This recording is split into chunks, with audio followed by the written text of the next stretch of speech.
The alarm clock rings and you wake up, annoyed and drowsy. But duty calls, so you decide to quickly freshen up and chuck down a mug of coffee to give your circadian cycle a kick. Then you feel awake and are prepared for the day ahead, thanks to the natural stimulant, caffeine. Caffeine, or 1,3,7-trimethylxanthine, with the formula of C8H10N4O2, is a plant alkaloid which has the ability to alert your central nervous system.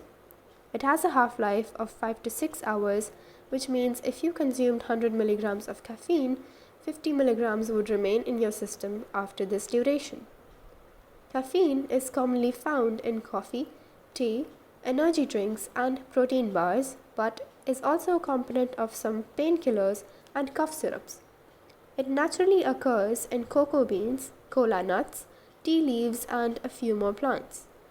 Here's a table showing the caffeine content in various drinks and foods. Let's take a look at how it works.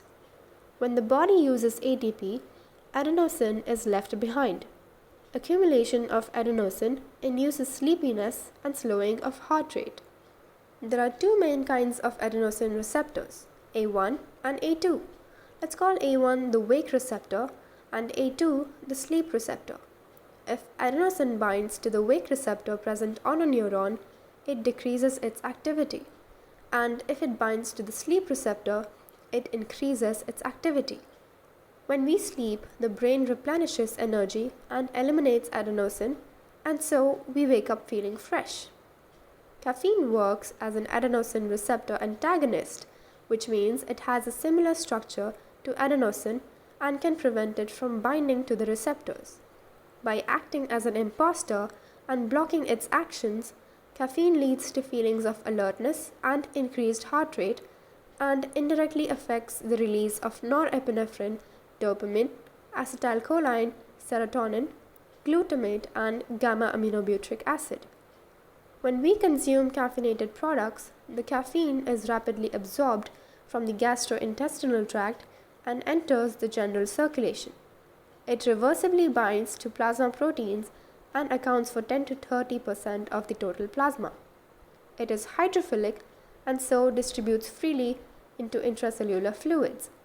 Caffeine in the liver is metabolized to paraxanthine, which causes lipolytic effects, which allows it to pass through biological membranes and also cross the blood-brain barrier.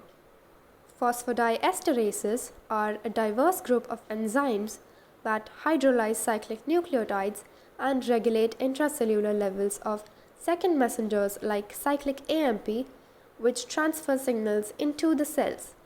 Caffeine inhibits these enzymes, increasing cyclic AMP levels and promoting lipolysis and release of catecholamines, which act as stress busters. The effect of caffeine lasts for a few hours, so you may feel like taking the next dose. Consequently, the tolerance level increases, which happens because the body makes new receptors to compensate for the caffeine-occupied receptors. Therefore, more caffeine is needed to block the new ones. When a person suddenly quits caffeine, adenosine's effect may intensify, causing fatigue, drowsiness, and irritability. This addiction is not life-threatening since the number of adenosine receptors can slowly come back to normal.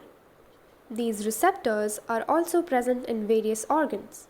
In the stomach, caffeine increases the amount of acid and can cause heartburn. It also increases the heart rate.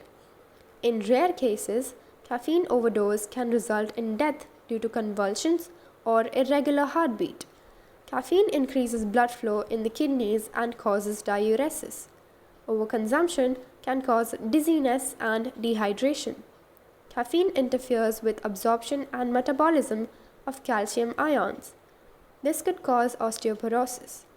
In pregnant women, caffeine in the bloodstream can cross into the placenta.